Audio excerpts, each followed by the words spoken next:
Gaza जल रहा है, रफा भी जल रहा है। बाइडेन का शांति प्रस्ताव भी असर करता हुआ नहीं दिखाई दे रहा। देखिए, इजराइल में नेतन्याहू की युद्ध नीतियों के खिलाफ लोग अब सड़कों पर विरोध प्रदर्शन कर रहे हैं।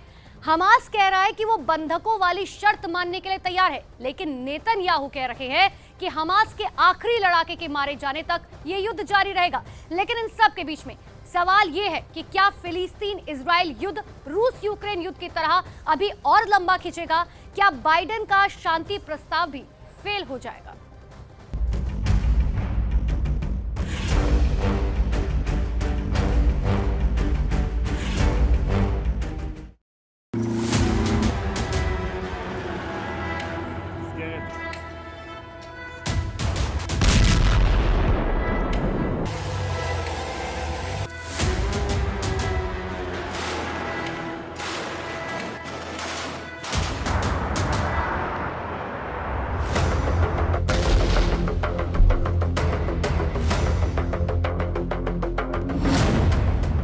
हमास के खिलाफ नेतन्याहू का फाइनल वॉर।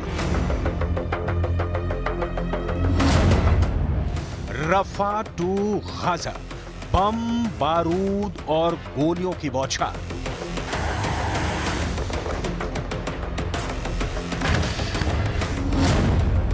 टैंकों ने 2 शहरों को खाक में मिला दिया।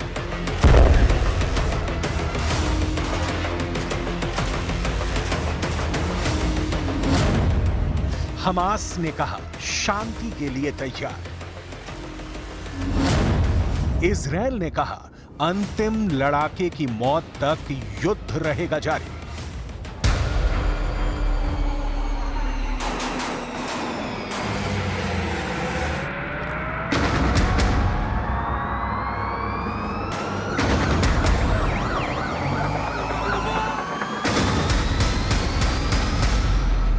अमेरिका के राष्ट्रपति जो बाइडेन फिलिस्तीन इजरायल युद्ध को रोकने के लिए शांति प्रस्ताव तैयार कर रहे हैं। दुनिया भर के कई देश नेतन्याहू से शांति की अपील कर रहे हैं। संयुक्त राष्ट्र में इजरायल की आलोचना हो रही है, लेकिन नेतन्याहू के तोप के गोले थम नहीं रहे हैं। गाजा पट्टी में शुरू हुआ विध्वंस का खूनी खेल थमने का नाम नहीं ले रहा है।